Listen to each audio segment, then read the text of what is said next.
کیا آپ نے کبھی سوچا ہے کہ جب آپ کے تمام الفاظ، تمام اعمال آپ کے خلاف گواہی دیں اور گواہی بن جائیں اور آپ کا اپنا شیطان آپ کا دشمن بن جائے؟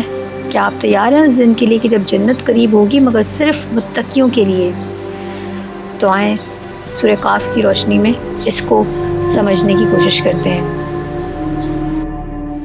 اعوذ باللہ من الشیطان الرجیم، بسم اللہ الرحمن الرحیم۔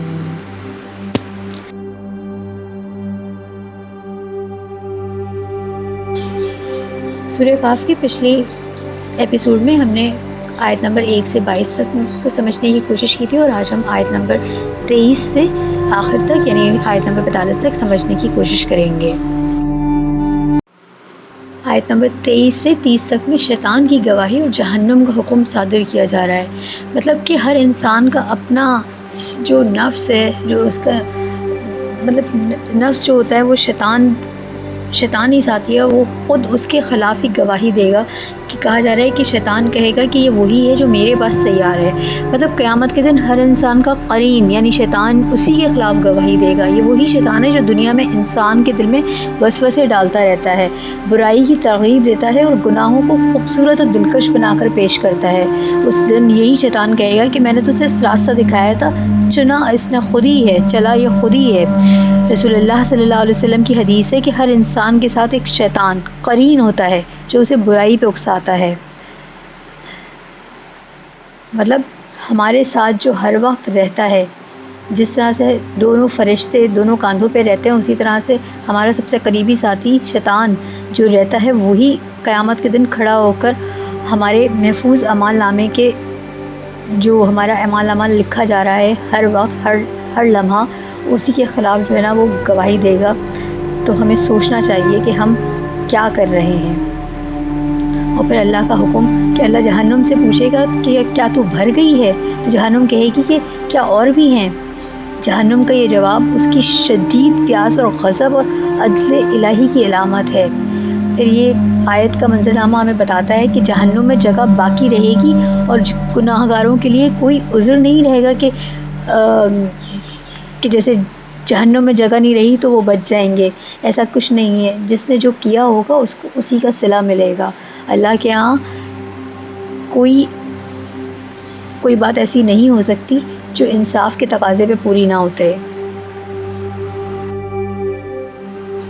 آیت نمبر 31 سے 35 تک میں جنت کو متقیوں کے قریب لیا جائے گا۔ ایک حدیث میں آتا ہے کہ جب جنت کو متقیوں کے قریب لیا جائے گا اور دوزخ کو فرشتے کھینچ کر لے آئیں گے، جنت کو متقیوں کے قریب کر دیا جائے گا جیسے ایک محبوب سے ملاقات کے وقت دل تیزی سے دھڑکتا ہے، تو اسی طرح سے وہ متقی جو دنیا میں اللہ سے ڈرتے ہوں گے اور عمل نیک کرتے ہوں گے ان کے لیے جنت خوش آمدید کہے گی۔ حدیث میں آتا ہے اور سورہ رات کی آیت نمبر 28 ہے کہ اللہ کے ذکر سے ہی دلوں کو سکون ملتا ہے۔ یہ وہی لوگ ہوں گے جو دنیا میں چوری چھپے اور گمنام رہتے تھے، جنہیں کوئی شاید جانتا بھی نہ ہو لیکن انہیں اللہ خوب جانتا تھا۔ تو ہمارے لیے یہی نقطہ اس کے اندر ہے کہ ہم دنیا کے پیچھے نہ بھاگیں،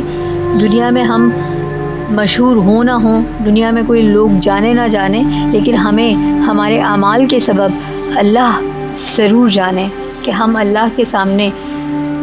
اس طرح سے ویل نون ہوں جیسے کلاس میں ایک اچھا طالب علم جو کہ مانیٹر کی حیثیت اختیار کر لیتا ہے اپنی اچھی کارکردگی کی وجہ سے، اسی طرح سے ہم اللہ کی نظر میں آ جائیں۔ آیت نمبر 31 سے 35 تک میں جنت کو متقیوں کے قریب لیا جائے گا۔ ایک حدیث میں آتا ہے کہ جب جنت کو متقیوں کے قریب لیا جائے گا اور دوزخ کو فرشتے کھینچ کر لے آئیں گے، جنت کو متقیوں کے قریب کر دیا جائے گا جیسے ایک محبوب سے ملاقات کے وقت دل تیزی سے دھڑکتا ہے، تو اسی طرح سے وہ متقی جو دنیا میں اللہ سے ڈرتے ہوں گے اور عمل نیک کرتے ہوں گے ان کے لیے جنت خوش آمدید کہے گی۔ حدیث میں آتا ہے اور سورہ رات کی آیت نمبر 28 ہے کہ اللہ کے ذکر سے ہی دلوں کو سکون ملتا ہے۔ یہ وہی لوگ ہوں گے جو دنیا میں چوری چھپے اور گمنام رہتے تھے، جنہیں کوئی شاید جانتا بھی نہ ہو، لیکن انہیں اللہ خوب جانتا تھا۔ تو ہمارے لیے یہی نقطہ اس کے اندر ہے کہ ہم دنیا کے پیچھے نہ بھاگیں، دنیا میں ہم مشہور ہوں نہ ہوں، دنیا میں کوئی لوگ جانے نہ جانے، لیکن ہمیں ہمارے اعمال کے سبب اللہ ضرور جانیں کہ ہم اللہ کے سامنے اس طرح سے ویل نون ہوں، جیسے کلاس میں ایک اچھا طالب علم جو کہ مانیٹر کی حیثیت اختیار کر لیتا ہے اپنی اچھی کارکردگی کی وجہ سے۔ آیت 36 سے 45 تک میں نصیحت کی جا رہی ہے، تباہ شدہ قوموں کے ذریعے عبرت دلائی جا رہی ہے کہ وہ قومیں جو گزر چکی، جو رسول کے احکام نہ مانی، تو پھر ان کو جو ہے صفحہ ہستی سے مٹا دیا گیا۔ اللہ تعالیٰ یاد دلاتا ہے کہ تم سے پہلے میں بہت سی قومیں آئیں اور چلی گئیں، جن میں سر فہرست قوم عاد، قوم سمود، قوم لوط ہیں۔ یہ انتہائی طاقتور تھے، مالدار تھے اور عیش میں تھے، مگر جب حق سے منہ موڑا، اللہ کا پیغام جب ان تک آیا رسولوں کے ذریعے، تو انہوں نے رسولوں کی بات کو نہ مانا، اللہ کے پیغام کی سے روگردانی کی، منہ موڑا، تو وہ مٹا دیے گئے۔ رسول اللہ صلی اللہ علیہ وسلم کی حدیث ہے کہ قرآن کے ذریعے لوگوں کو نصیحت کرو، اگر وہ اثر لیں تو ٹھیک ہے، ورنہ تم پہ کوئی گناہ نہیں۔ یہ دراصل آیت نہ صرف نبی کریم صلی اللہ علیہ وسلم کو تسلی دے رہی ہے، بلکہ ہمیں یہ سبق دے رہی ہے کہ ہمارا کام صرف دعوت دینا ہمارا فرض ہے، نہ کہ کسی کے بارے میں ججمنٹل بن جائیں، جج بن جائیں کہ وہ ایسا ہے یا وہ ویسا ہے، وہ نیکوکار ہے یا گنہگار ہے، وہ متقی ہے کہ یا مطلب کہ بہت ہی زیادہ گندے کام کرنے والا ہے۔ یہ سب اللہ تعالیٰ کے کام ہے۔ ہمارا کام صرف اور صرف رہتی دنیا تک جتنے بھی لوگوں نے اب تک آنا ہے، وہ نہ صرف اللہ تعالیٰ کے پیغام کو خود سمجھیں، خود ڈسکور کریں، اور جہاں تک ہو سکے، جتنا ہو سکے، دوسروں تک پھیلائیں۔ ان آیتوں کا مقصد یہی کہ یہ ہمیں جھنجھوڑنے کے لیے ہے کہ اللہ تعالیٰ ہمارے دلوں کا ہی حال جاننے والا ہے، کہ مطلب ہر لمحہ، ہر لحظہ جو ہمارے دل میں خیال تک آتا ہے نا، کہ اللہ تعالیٰ ان خیالوں کو تک جانتا ہے جو ہمارے دل میں جنم لیتے ہیں، ہر لفظ، ہر سوچ کو لکھا جا رہا ہے۔ اور یہ جو شیطان ہے جو ہمارے نفس میں شامل ہے، یہ ہمارا دشمن ہے، اور جنت صرف انہی لوگوں کے لیے ہے جن کے دل اللہ کے ذکر سے جڑے ہوئے ہیں، اور جہنم وہ آج بھی مزید مانگ رہی ہے۔